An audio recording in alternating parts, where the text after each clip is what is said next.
I want to announce that my foster shadow, Shadira Riddick, who is a Rutgers student studying anthropology, is with me today in the gallery. And I'm delighted to have her with me, and I offer these remarks on your behalf. Mr. Speaker, I rise today to ask a simple question. To my colleagues here that support President Trump's budget proposal, what kind of America do you envision?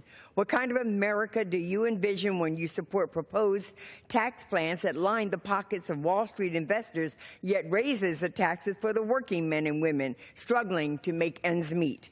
What kind of America do you envision when you support rewarding corporations that willfully and admittedly evade American tax laws by stashing profits overseas, and even with proposed tax amenities, still punish their rank-and-file employees that can't save because they are paid below a living wage? What kind of America do you envision when you proudly support the elimination of federal agencies that protect our workers from discrimination or subject our children to an environment that is unhealthy and harmful?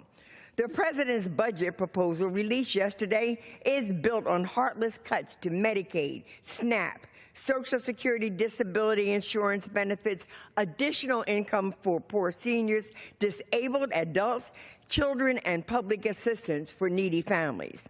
It threatens regular Americans' ability to buy a home, and the ability for that home to even be an investment is worth a risk. But, Mr. Speaker, sadly, this budget is the latest in a series of actions that begs the question, what kind of America do the Republican colleagues and the President envision for our future? One where the investor class thrives, but the majority of working class Americans suffer.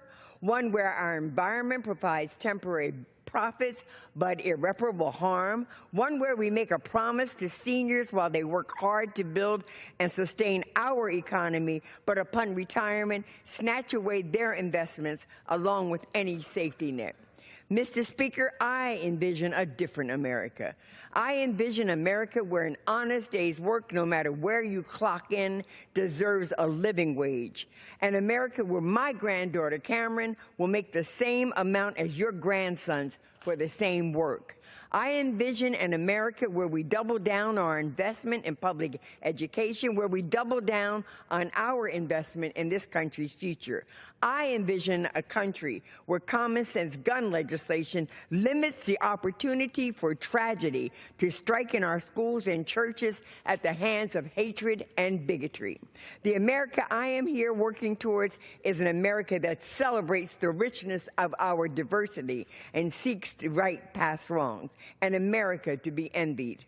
Mr. Speaker, I refuse to concede that we were too divided along this aisle, that we can't create new jobs, good paying jobs, educate our kids, train our workers, create jobs for those workers, create an America ripe with new opportunity for all.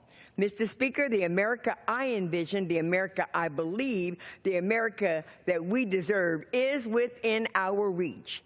Unfortunately, that America is threatened, ignored, and displaced with this President's budget proposal. So again, I ask this question of the President and of my Republican colleagues who this callous and shameful budget proposal.